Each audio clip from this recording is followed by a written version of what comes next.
if you don't do this right, you're going to still push the gun off the target and you're not going to be successful. But it was kind of easier to show them, hey, this is what your gun's doing, because they see the movement of the dot. And then they saw how, the different techniques, more pressure with a non-dominant hand, was minimizing that.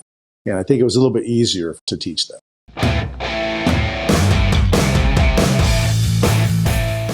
And welcome back to the Firearms Nation podcast. And I'm trying to do something different. I don't want to have a big drawn out intro. So I'm going to get right into the interview I'm doing with Keith Garcia. Keith is generous enough with his time to come on the show. It was live at the time, but he's at SHOT Show, which is a great place where all the firearms industry and the tactical world and hunting all come together in Vegas for a week long of what basically is new product. So he's at SHOT Show. He's coming on to talk to us about what's going on there, new stuff in the firearms world, and his new training company. So sit back, enjoy, and here's my interview with Keith Garcia. All right, so we're back again, and I am joined by Keith Garcia. And I was saying before, Keith, last time I saw you was COVID Nationals 2020. I got sick right afterwards. I don't know about you, but I got sick right afterwards. No, I was good. I did get COVID at one point. I tested positive anyway, and they forced me out of work for 10 days, which was basically a paid vacation. But it wasn't close to the match. It was well after that. And if I recall, that was one of your new into because you were mostly known for shooting 3-gun and winning 3-gun. But you went back into USPSA. Are you still? I haven't seen you doing that much USPSA. Are you still doing USPSA? Absolutely, yeah. Last year, or 2022, I did PCC nats, 2-gun nats. They didn't have 3-gun. No, they did have 3-gun. So yeah, I did quite a bit, and I've been shooting carry optics lately. It's fun. I'm looking forward to the limited optics as well if it gets approved. Perfect. Good segues into a lot of stuff I want to talk about. So you're on the limited optics, and I can see why people want limited optics, simply because it gives you that opportunity to buy a gun that it's not quite a production gun. You want a gun. You have some pretty interesting. You want to throw an optic on it. You want to shoot it, but you don't want to be competing against the open guys. And I talked to a lot of people. I talked to my club. That's generally the sense I'm getting. Is that where you're coming from? Yeah, 100%. I mean, why not? Why not have a division because there's a lot of these guns out there in the wild right now. A lot of gun manufacturers are putting dots on 2011s and their own custom single action guns. And why not have a spot for them? And they're fun to shoot. And before we go down that rabbit hole, I just want to say you're coming to this live. Well, it'll be live on tape by the time people see it. But you're at the SHOT Show this year, the 2023 SHOT Show. The SHOT Show theme is that they're back without masks. So I'm sorry I couldn't go, but how's that been going? I tell you what, day one is in the books. Everything's set a little further apart, a lot less people on the floor just cruising around because it's spread out over 2 venues. And I really liked it. I'll be honest with you. You didn't have to bump into everybody while trying to get, up and down the aisles. It just seems cleaner, it just seems nicer, just because it's not so impacted. I think they've been kind of drilling down a little bit more into people's credentials when they're putting into comms. So they really want people in certain, segments of the industry, which is good because that's what it's for. So it was pretty nice today for the first time. I haven't gone the last 2 years, just because it seemed to be a little different setup and COVID and everything. And I'm glad to be back. So when we last talked,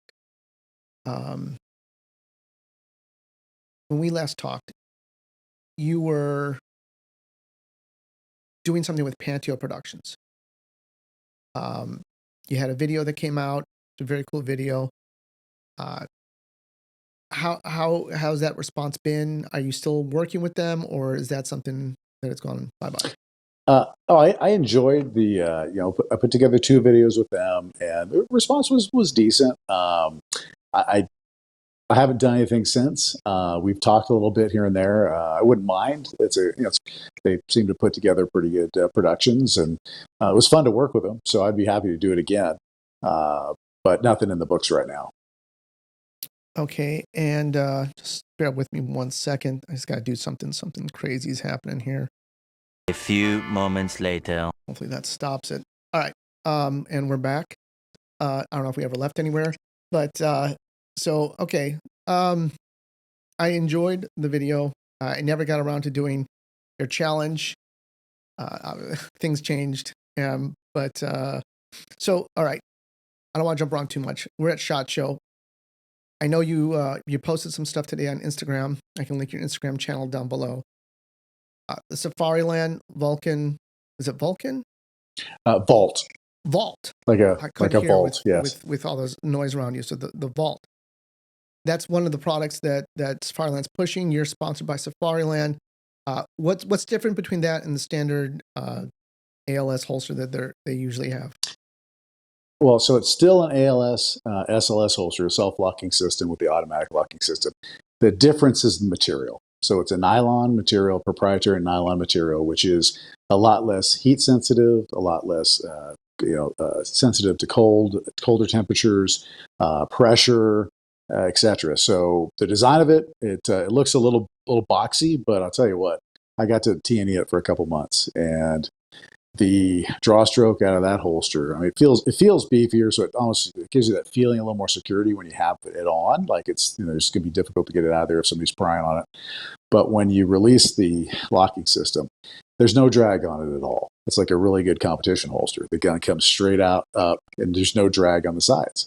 So that's pretty unique, especially when you put a light and an optic and put it in a holster that there's not going to be any drag coming out. So I was really impressed with that.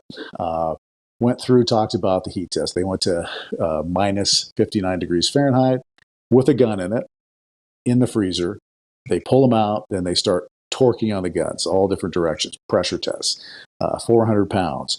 Guns were breaking and not the holster. They took it up to 159 degrees Fahrenheit, did the same thing. Holster's not breaking. They put it in stress tests where a 300-pound guy's pulling it in all different directions. Well, it's stable, basically in a locked position, doesn't break. So it's that holster that I wish I had 30 years ago, right? That just the draw stroke's simple and it's fast, but while it's in there, it's not coming out until you decide to draw it. Now, is that only with the hood, or do they make a version without the hood? Right now, they've been developing it, and they're doing it with red dots, and so they're putting a dot cover on it. They have the hood, the SLS, and the ALS. And right now, it was a narrow focus because they're just coming out, to production with this in the end of Q1 and shipping in Q2. And they're focusing on Glocks and SIG 320s. They've got smaller frame Glocks and both smaller frame and medium frame Glocks, and same thing with SIGs. They're going to do the short slides as well as the full slides, and they're focusing on that with dots, with lights, and because that apparently is about 90% of the law enforcement market. So what I was told today is they will do other productions. Like if LAPD said, "Hey, we want them for the FN," they would look at that and go, "Okay, 10,000 cops. It makes sense to run this." They'll design and develop it. But some of the other, more unique ones, you may need to go back to some of the other Safariland offerings. But it's an impressive holster, and I think when you see it and feel it, you get the idea that this really does seem even more secure than the past.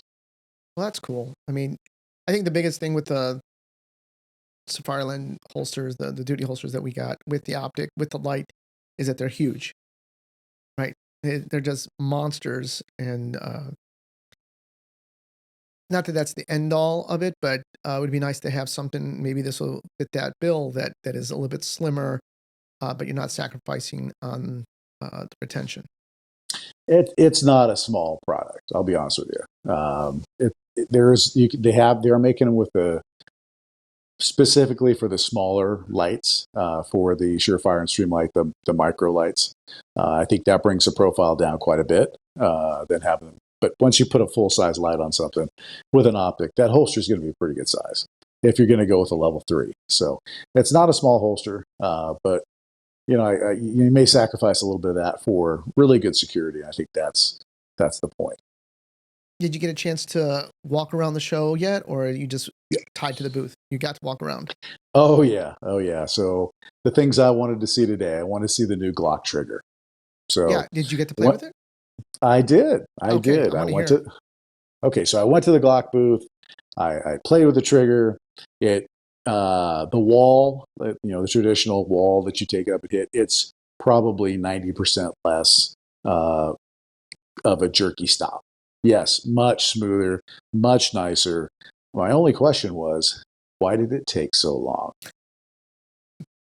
They don't move fast. I mean, how long did this technology come to develop on Glock's side? Everybody's been making aftermarket triggers, and there's some have been good, some have had spotty records. But I imagine if Glock's making this, it'll be bulletproof. It'll work all the time. But it's much nicer. But honestly, what took so long? Because as we all know, when you teach a new recruit or a new shooter on a Glock, the biggest hamper to the whole thing is pulling right through that wall and pulling the shots low left for a right-hander or low right for a left-hander, and them trying to overcome that. This will definitely help with that. It is a better trigger. But again, why did it take so long? Now I watched a video with Shane Coley, and he said that they think it's around 3.5 pounds. Would that be something that you would agree with? Or less. Or less. So probably not good for duty use. I don't know. I mean, honestly, I think from an administrator point of view. Yeah, I don't know, because I have a full brain. So for me, I don't want to dummy it down. Okay, I don't want to start drooling here, and I'll have to run to the bathroom if there's any loud noises. But and seriously, to me, and I've had this conversation a million times. They roll out their Glocks, and people were at that time. A lot of the officers were coming off of revolvers. So with a revolver, they'd draw the gun and they'd put their finger on the trigger, because you've got all that space to take up, and it's 10, 12 pounds. And then, a lot of agencies, they'd pull them out, and all of a sudden the gun's going off. Oh my God, this gun's malfunctioning. No, it's not. It's doing exactly what it was designed to do. You pull the trigger all the way through and it goes off. Then people had to be retrained. And this trigger, I mean, a good SIG 320 trigger is very, very similar to the weight of, a production SIG 320. It's very similar to that. You could totally do this. And the bottom line comes down to training. Look, don't put your finger on the damn trigger until your sights are on target. Make a conscious decision to shoot, and you will stay out of trouble. And when we went to the 320 at my former agency, we made them do a whole day of trigger work. You don't even touch the trigger. Then you touch the trigger and don't pull it. Then you touch the trigger and take up the slack, and you don't pull the trigger. And then you pull it up to the slack, and then you pull it through the brake. And we told them again and again and again. We were watching them in training. If they had an accidental discharge in training, they were going to get in trouble. We had no problems the last 3 years. Not one AD. Not one accidental shooting, because people learned from the beginning that it's a problem if you're putting your finger on the trigger when you're not supposed to. And that's the way the training needs to go. So good triggers, I think, help under stress for people to actually get some accurate shots. I think we could use that in law enforcement. I just think the training needs to be better in when to put your finger on the trigger. And we get a lot of people getting sloppy at that. So we got the holster. We got the Glock trigger, which I'm looking forward to myself to test out. Anything else you saw that was pretty cool? So went to see the Smith & Wesson steel frame. It's a steel frame, the same as it feels exactly the same way the plastic did, with a little bit more heft. It was fine. It didn't make me go wow. So went over to Canic to see the steel frame on the new one that Nils designed, and that was really nice. I'm gonna be honest with you. They have one in all black and one in kind of a chrome, really flashy, and the all black one with was it the Rival with the steel frame. It is a nice gun. It's gonna be like $8.99, and it comes all tricked out with everything. All the mounts you could possibly want to put for different optics. The trigger is ridiculous. Now that is not a duty trigger. I'll tell you straight up. That trigger is a little too good. But it's a nice package, especially if somebody wants to get into carry optics. That was a really cool gun. How heavy do you think that is? Still not bad overall. I don't know the specs on it, but it felt. But here's another thing: it had those stupid cables on it. You got to pull out the weight and hold it. So it's hard to tell, really. I'll have to look into that. It's that time of the year where I kind of want to buy another gun.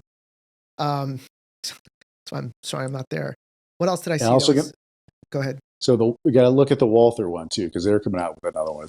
I'm going to get over there tomorrow. I understand they have a steel frame and a plastic stuff and some new stuff coming out. So if you're still shooting carry optics, I am shooting carry optics. It's funny you asked that, and we'll move there. I'm making a move back into production, and I'll get to that in a second.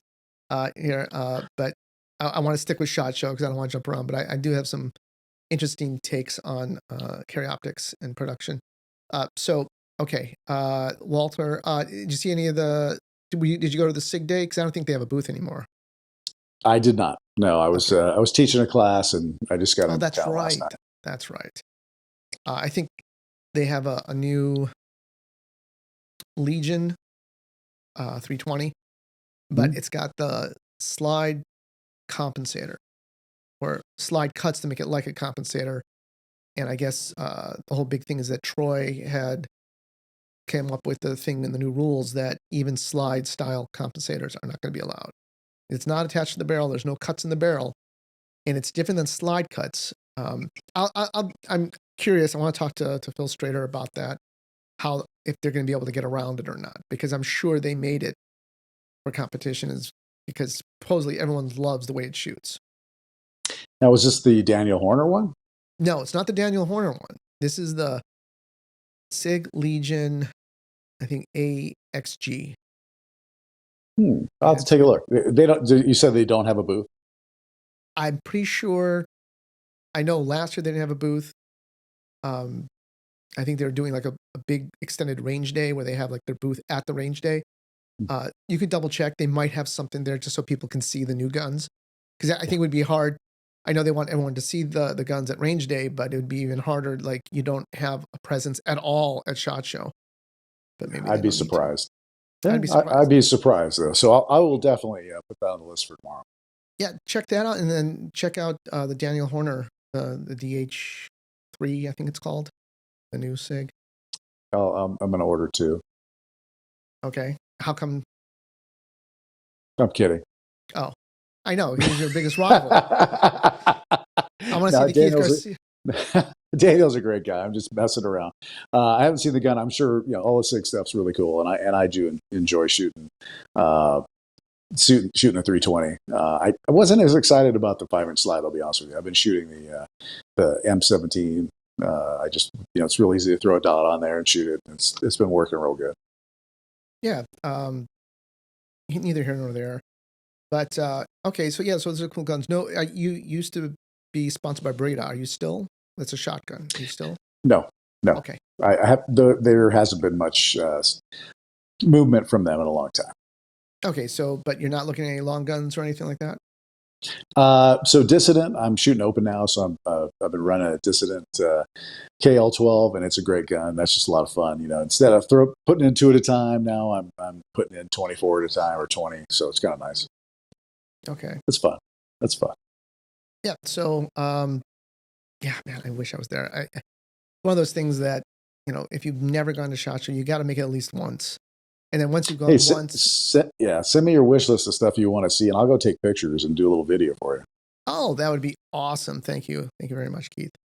And it's so much fun to hang out in Vegas. Although I hear from people who went to Vegas before SHOT Show, it's like different out on the street corners.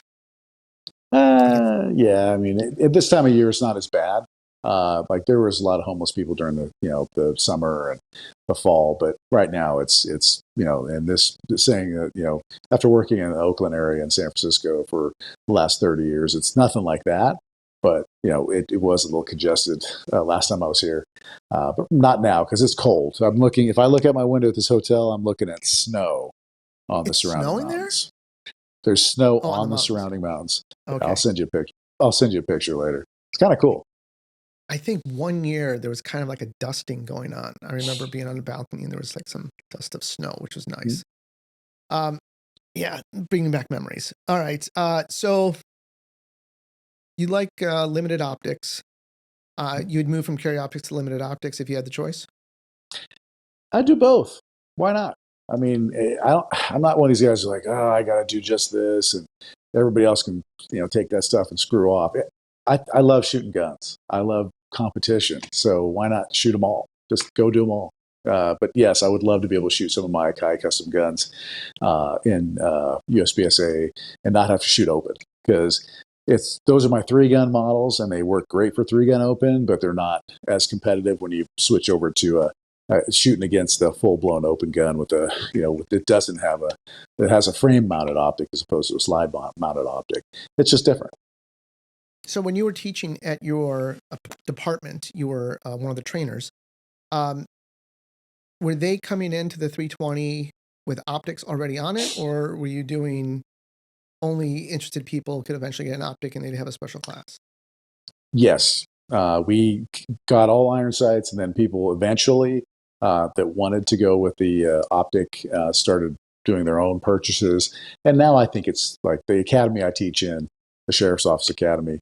We had 6 students with dots in the last class, and there'll probably be 10 in the next class. And pretty soon, I believe it will. And I fought it for a long time because I was all about iron sights. But now I think it makes sense because now you can target focus. People don't have to worry about trying to figure out equal sight, equal height, equal light, and they don't have to shift their focal plane back to the sights, to the target, back to the sights, to the target.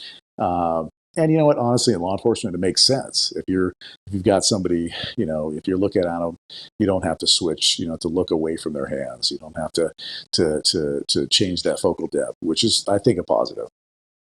When you were shooting, though, not the I'm teaching the brand new recruit or I'm teaching a brand new shooter how to shoot, but when you were shooting 3-gun, how much of that focal plane shift were you doing, really? Or were you mostly target focused with your irons?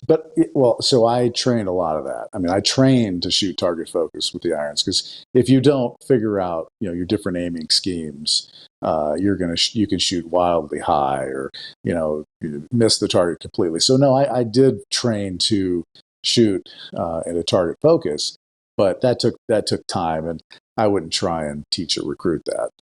They're having a hard enough time not shooting the berm and when they're not supposed to. So trying to figure out different framing, targeting options wouldn't be practical. So I think it'd be much easier to stream like that and put a dot on most of those guns, and then they're going to be much easier to teach. Okay, so I'm going to give you the counter to that in a second, but getting back to your shooting 3-gun. So for those that never saw the great Keith Garcia shoot his winning match in 3-Gun Nation, because they banned 3-Gun Nation in this country. You'd have to shoot the rifle rack at, what was it, 100 yards, 200 yards? It would be between 50 and 100, depending on how they want to set it up.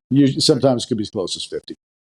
You had to do that. Then you had to switch to the clays with the metal clays with the shotgun, and then run over, pick up a handgun, and then shoot the mini poppers to the final popper, which folds to show who hit it first. Correct. So when you're shooting those mini poppers, you cannot be focusing hard on your front sight. That's an impossibility. Am I wrong? Oh, you're correct. Okay. If you want to go fast, you're correct. You can focus on them all day long if you want to take all day. Right. But if you want to go fast and have a rhythm and go across them, correct. The gun is superimposed and you're looking at the targets. How are your sights looking to you? There was a nice big blob out in front of me, and I know from years of indexing and training and getting that everything tied together, that when it came out on a draw, that everything would be lined up. So I could trust that. So if I looked over the top of the gun, kind of over or through the sights, then I knew it would be lined up. Were you shooting in fiber optic? Yes. Okay. So you're basically seeing that fiber optic move up and down, knowing where it was. Correct. Okay. So I think that's a trainable skill. So my counter to the optic, and so and for point of reference, I run shoot carry optics, and I run an optic at work. And I was a trainer. I got promoted. I'm no longer a trainer, but I was a trainer in the agency when we were making that shift to the optic. My only concern with the optic, you and I, and I'm sure a lot of other people who listen to this show, not only compete, but we practice and we put in the work, and we know that we have to do that in order to acquire skills like shooting the fiber, knowing your presentation, all that stuff, because you even said you've had years of that presentation. The average law enforcement officer is going to get that optic, take the class, and then not put in the work. And you'll see, and I would see it all the time, even people who I knew are 10-8 people, they get the gun and they start doing the fishing because they're just so not used to that. And then the second part to that is maybe they do that, maybe they dry practice, but they're not doing live fire. So they're not sure of when that dot disappears, where it's coming back. So that's my concern from a law enforcement perspective. What's your take on that? So just by trial and analysis of actual students in our, coming through our academy, they get 3 weeks, 2 weeks on day range, 1 week at night. And we see, I saw 10 people 2 academies ago, and I think 2 or 3 of them, they'd have no chance of passing had they had iron sights. The only reason we're able to save them is because they could actually target focus. And one of the big benefits is when they see that dot, and let's say we're doing a ball and dummy drill, or they're just dry firing, and they see that dot move when they pull the trigger, and we go, "Did you see it move?" "Yes." "What did it do?" "Oh, it went left and low," or wherever it went.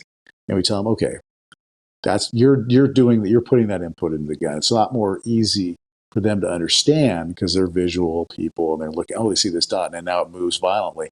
We need to fix your trigger press because a dot does not fix a trigger press. And people think that, "Oh yeah, this is going to fix everything." No, it won't, of course. If you don't do this right, you're going to still push the gun off the target and you're not going to be successful.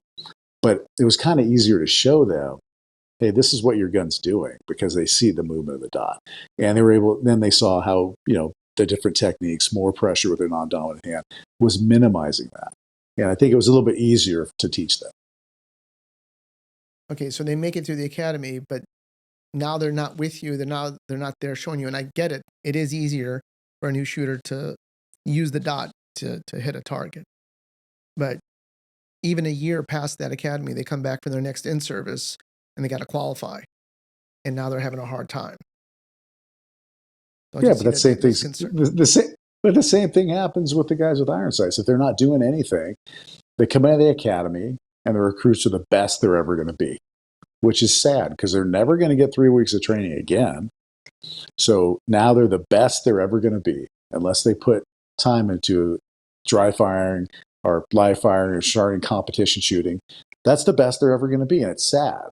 But every year their skills are going to deteriorate because they're not doing it, and it's a very perishable skill. So I understand what you're saying, and I understand that it could be an issue but I say it's an issue on both sides. It comes down to being a professional, and they're not professional. They're carrying that gun because they get paid to, and not because they understand that that's going to be the protection that they need, and they need to be the most proficient with it as possible in the worst possible moment of their life, the most stressful situation. And they're not putting the time in to recognize that that's something they need to train that eventuality, they need to train up to it all the time. Okay. I agree with that. The other friction, you want to call it, the price point.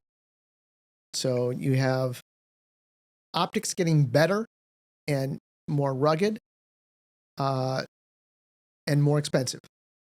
Like I was looking at some of the new optics that are out there, and we're talking $600-700. Some of them up to $900 for an optic on these higher end ones with the closed emitter. That's a gun. That could be 2 guns depending on which gun you get, and that's a lot of money. So you go out there and you get one of these newer guns that's optic ready, and then you throw an optic on it. You're looking maybe $2,000-3,000 for a production style gun. I know we're in a time of inflation and everything's getting more expensive, but that's a huge chunk for someone. Back in the day, that was an open gun. Now that's a carry optics gun. I don't disagree. You make up a good point, but you can always go and find a cheaper model. A lot of people run to the Chinese company that will remain unnamed right now and buy their optics. And I ask, well, why do you want this? And I look through it, and it looks almost like it's magnified and it's not clear. And they're like, oh yeah, it was only $289. Mm-hmm. Because cops are notoriously cheap. So, they're not going to spend a lot of money on their own.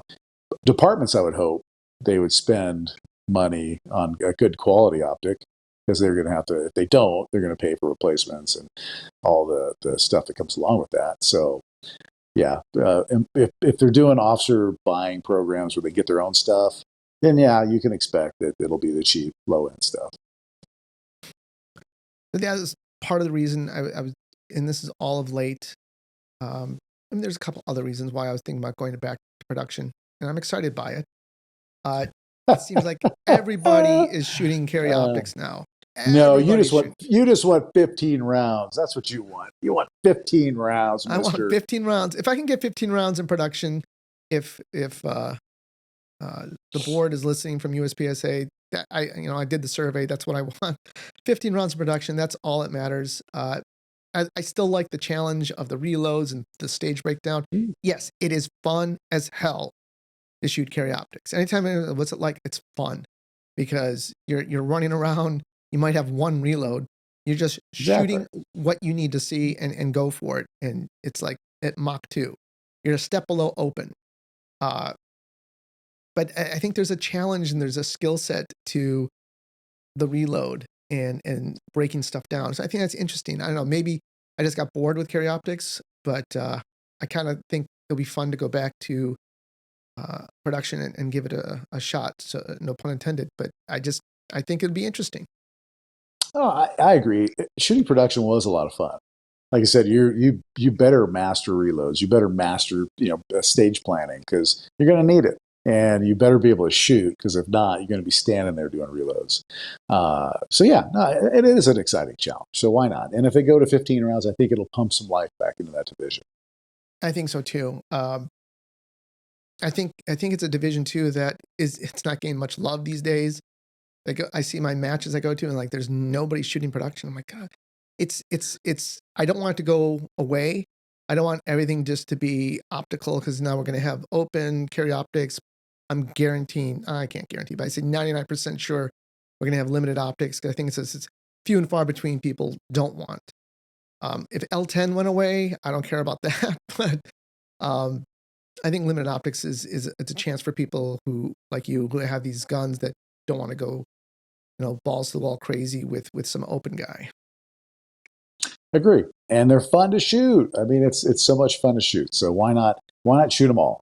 I say, go out there. You got multiple guns, shoot the different divisions, find the ones you like, and just enjoy it. Competition is fun. So, remember, you're shooting guns and no one's shooting back. So enjoy yourself. What you retired this past year. Well, we're already in 2022. You retired in 2022. I retired 4 weeks ago. Okay, so it's the end of 2022. Yeah, correct. It was your own Christmas present, and I'm glad you made it. because that's always you. a milestone. Now you just got to hang around a little bit longer. So we're not a statistic. Yes, I plan to get some of that damn retirement money. Yes. Yeah. Use it all. You started a training company. Tell me more about that. So a week after I retired, I applied for my business license, and the state of California granted it. So Libra Training and Consulting was born, and been working on the business plan, all of the courses of instruction I want to offer. And then I traveled to Texas this past weekend and went to a range called The Ranch, just south of San Antonio, which is a cool facility. There's no limit to what you want to do because there's no neighbors, and you can shoot all night, all day, machine guns, whatever. And I put on a tactical 2-gun class, which is essentially geared towards law enforcement, military, as well as civilians who like to shoot both guns. And it required people to shoot at a very high level with both an AR-15 platform as well as a handgun. So it was pretty unique because I had a lot of really good shooters, a lot of well-rounded people, SWAT team, military backgrounds, and I think everybody came away saying, there was some good stuff to be had. Good information was shared. Some good shooting was done. Some learning was done. So I was really satisfied for how it went in the first class. So what is your gist or take or style of training? What are you bringing to the table as an instructor? So to pass my my tests, for me to tell you, hey, you're a professional, because that to me is the highest compliment. I don't care if you're a civilian, military, or law enforcement. If you're a professional, you put in the time and the effort to master your craft. And if that's shooting, then you've got to be able to shoot it, feed it, and fix it at a very high level. And when I teach, I do all those things. We're gonna shoot. We're gonna train to control those weapon systems and to deliver fast, effective fire. Accuracy standards are high. We're going to be able to get those guns loaded, keep them loaded, and we're going to be able to fix them. So if there's a problem, you're going to fix it fast and efficiently as well. So my training is going to encompass all three of those facets. Is it more geared towards competition or tactical or something completely different? It's high performance shooting. So this bend for I'm going to offer classes. I'll do 2-gun competition classes. I'll do 3-gun competition classes. I'll do tactical rifle, tactical pistol, and tactical 2-gun. The tactical part of that is, so when people in law enforcement, military, or armed civilians, whoever wants to take them, they can look at that and go, I could bring my gear I use at work. I could, the AR-15 with a sling, my duty belt, and I could teach them to run that at a higher, more efficient rate. I will offer competition classes because I love competition and I love to teach that angle. But I'll tell you what, when you're teaching high performance shooting and you break down a shooting problem, the solution, whether you're shooting it from a tactical standpoint for self-defense or competition, is really very, very, very similar, because you want to deliver fast and effective fire. You want to either get your points or you want to deliver a shot center master to the head for self-defense. Those things don't change a whole lot in terms of the dynamics of how you're setting it up, how you're setting up the training or teaching the training, because being able to shoot fast and accurately will help you in both. So I don't think we need to. I'm not teaching you CQB. We're teaching how to run, or close quarter battle. I'm teaching how to run those guns efficiently and to the best of your ability. That's what my push is to make people better at shooting, and weapons handling. What would you call the round count on this? High round count? Well, we shot 500 rounds of rifle and 500 rounds of pistol in a 2-day course. Okay, that's not bad. That's doable No. for a lot of people. Yeah. I've been to some classes, 2-day classes, where it was like 1,500 rounds of pistol and 1,000 rounds of AR. And you know what we call that. Yes. Something with an M. So. Correct. We're on the same page. And I'm going to be honest with you. I was teaching a fellow instructor recently who was a really good shooter. And I should say a very experienced shooter. And I was showing him some stuff I just really how to run the handgun fast and how to control it and how to shoot multiple targets. And he asked me, he basically said, look, I've been doing this for a while. I've gotten a lot of higher end instructors in here to teach my people, and I participate, and I haven't shot this good, and I haven't been told this information before. Why is that? And I said that my personal view on that is most people who go out to train, it's entertainment. They want to entertain. They want people to feel good about the training. They want people to have fun. And I agree. I want people to have fun in training too, but I want to give them the best information possible as well. And I think a lot of times people just set up drills, just hammer these high round counts because it's fun. People get, you set up stuff, you have them keep shooting it and shooting it and shooting it. And hopefully some of the training value is there and people are getting input from the instructors. But you don't need to shoot 1,000 rounds or 1,500 rounds a day to get good training. You should be understanding the value of the technique and the thought process that goes behind it. But I don't talk people to death either. I want them to, my style of learning is explaining a technique, demonstrating it, having them doing the drills at half speed or under dry fire techniques, and then shooting it. And then we go back and we diagnose what they're doing and answer any questions. They take their notes, we move on to the next technique because they're not going to master anything in class. You give them the information because if people get the correct information, they are their own best teachers because they can go back and if they want to be, if they're committed, if they're a professional, they look at those notes, they practice, they see where they were when they got their times from the drills, and then they try and get better. And they can go to the range after dry firing and run those same drills, and they're not complicated, and see if their times are getting better. What would you think, or what would you say is something that you wish you knew as a beginning shooter that you know now? Honestly, I wish somebody would just said, this is really the only thing that matters. You trigger press. Here's the thing, for me personally, you can do a bunch of different stuff, right? But I defy you to tell me this is wrong because I can hold a perfect sight picture and I can hold it in the dead center of the target and I could do everything right. And then the last second, I could screw up the trigger press and jerk that gun off the target and have a miss. Or I can have a big wobbly grip and the gun's moving all around, but it's still on the target and have a perfect trigger press and I will still get a hit.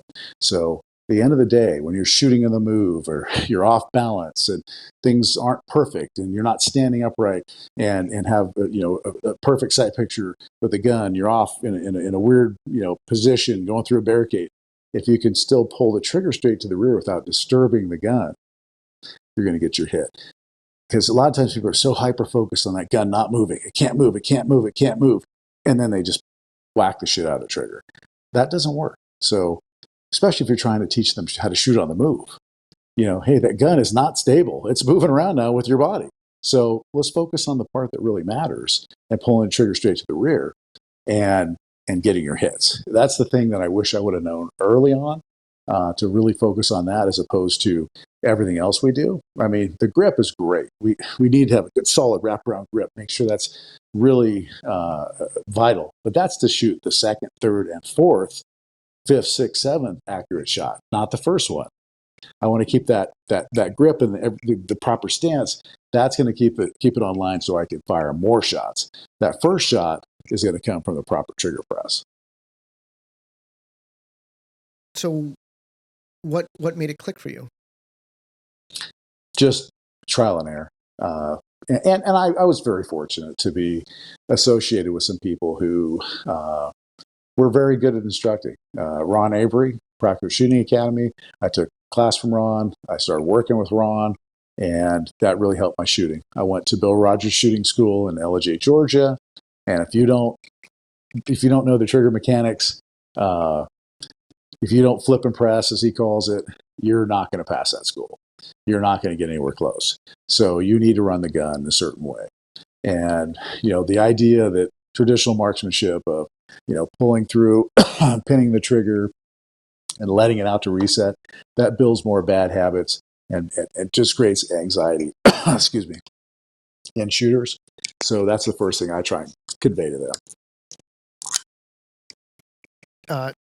Bill Rogers has that shooting range, and did you went through the class? Obviously, did you hit the top level? I forgot, was it advanced? Is that the top level?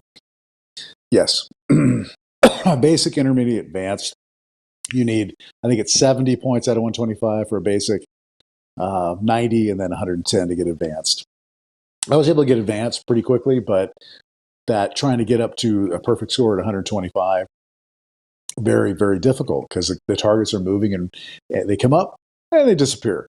And it's very challenging. It's a great course, but you have to work on this part. You have to be able to fire, reset that trigger, and we call it pinning the trigger. We call it riding the recoil, whatever you want to do. But you have to get it. He calls it flip and press. You flip out, come back under recoil, get ready to fire the next shot. I call it the poor man's slap because you can't learn how to slap a lot of these triggers unless you shoot a ton. You talk to the heroes in our industry like Robbie Latham, like, oh yeah, I slapped the trigger. Yeah, and you also shot 1 million rounds to get that perfected, and you're awesome at it. The rest of us cannot do that. So that's the thing that really made it click, honestly. I was like, oh, I have to do this in order to be ready to fire that next accurate shot. And that's when it started to come together for me. Is Bill still around? I don't see much about it. He wasn't in the booth today. I'm not sure if he's at the show. No, I didn't ask, but he's. I know he was, having some issues, medical stuff. But hopefully he's doing great. I'll have to reach out to him because he's truly a legend in this industry and a great guy too. It's funny. So you mentioned two people that I met in the Safariland booth. I want to say 5 or 6 years ago. It was at SHOT Show, and I was at the booth. And Bill Rogers, for those of you who don't know, he designed holsters for Safariland, and so he was showing me his holster, and he was very proud of it. And then he showed me another holster, and then there was this guy there in a shirt, a competitive shooting shirt. I don't know, we call it a jersey, but it said Ron Avery on it, and he was listening too. And then so I got to meet Ron and talk to him. But if you do see Bill at the booth, if he's in there, find out from him. I'd love to talk to him. I'd love to get him in a conversation like this, just to pick his brain. I have his book. I haven't, like I say, obviously I met him, but he's out in the boonies, and it's really hard to get in touch with that guy. So if you have the opportunity, I'd love for you to talk to him. Oh, I will definitely reach out to him. He's a brilliant guy. Honestly, he designed and patented all the Safariland products for 20 years or plus. So he's all the stuff that's come out, all the new stuff, all the designs, he would come up with them in his head and then put them on paper and get them out there. So we owe him a lot because he's done a lot to help the safety and security of law enforcement, military people all around the world. Is there anybody, looking back at your career, I know you're not finished as a competitor, but is there anybody that you wish you would have trained with or shot with that you never got a chance to? Well, there's a lot of great shooters out there, and honestly, I still hope I still take training. I'll still go attend classes because it's important to see how other people are doing things. So I actually want to go to JJ Racaza's class because he's a great guy. We have a similar background, law enforcement stuff. So and he shoots crazy good. So I'd love to go and see how he explains things because it comes down to how you explain stuff. And I'm sure you've had Scott Jelinski on the program. Of course. Yeah. So I went to Scott's class 2 weeks ago. As kind of a little retirement gift to myself. I got a Staccato XC. I got a new holster from Safariland for it. And I said, I'm going to go to Scott's class and put 1,000 rounds through this gun and just really, get more. Because I came to the red dot stuff late and I wanted to learn more how people approach it who have a lot more experience with it.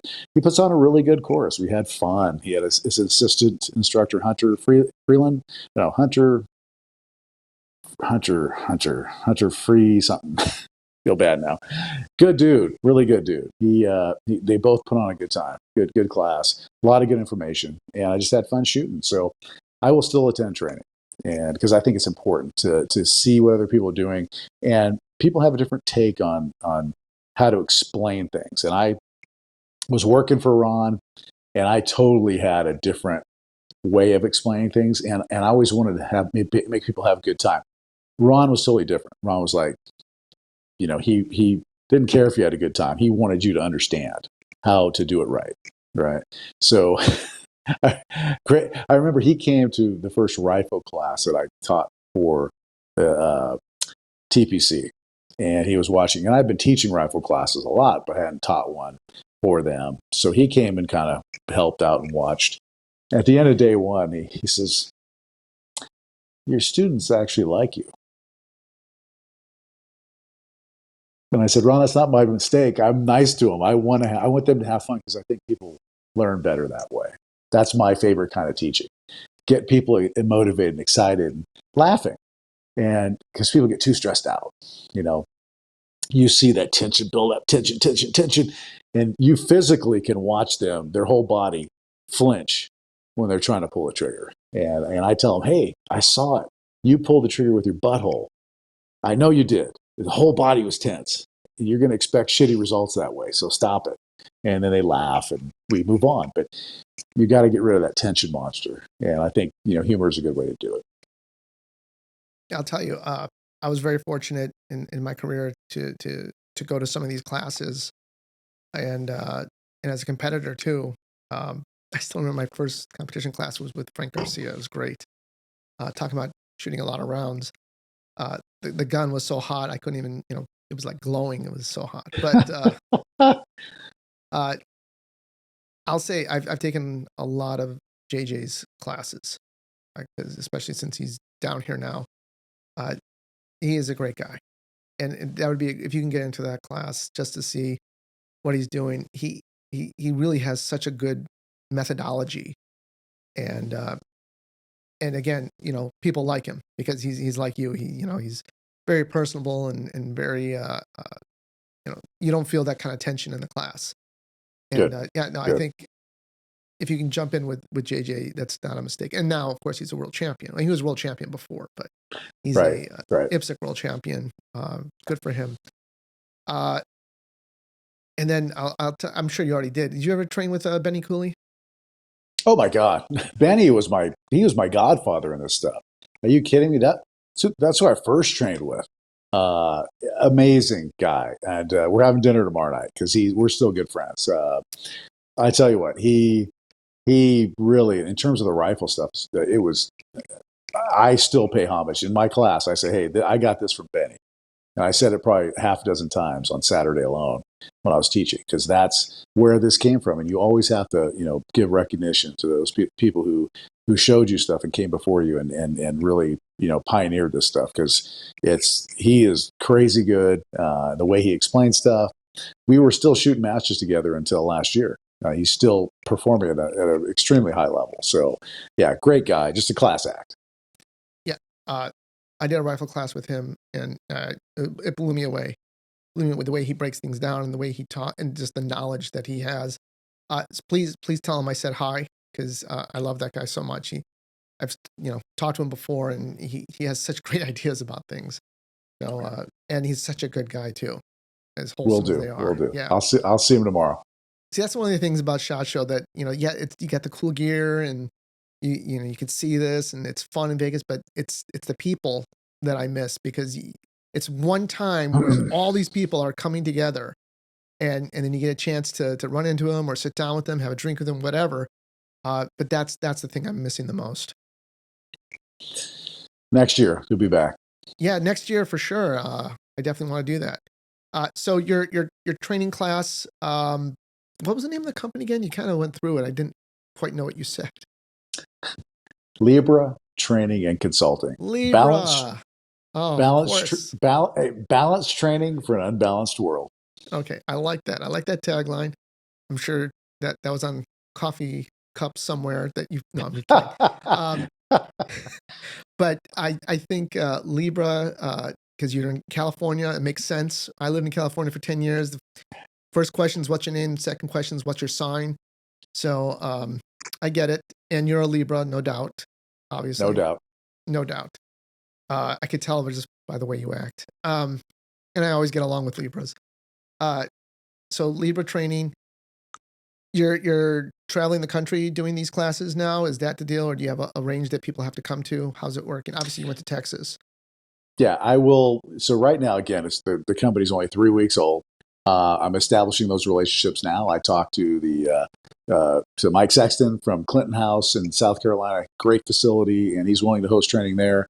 The ranch in Texas, we've got another tactical 2-gun class first weekend in May. That's going to happen. So I'm right here. I'm meeting a lot of people, getting relationships, reestablished or established, and I want to find venues to put on this training.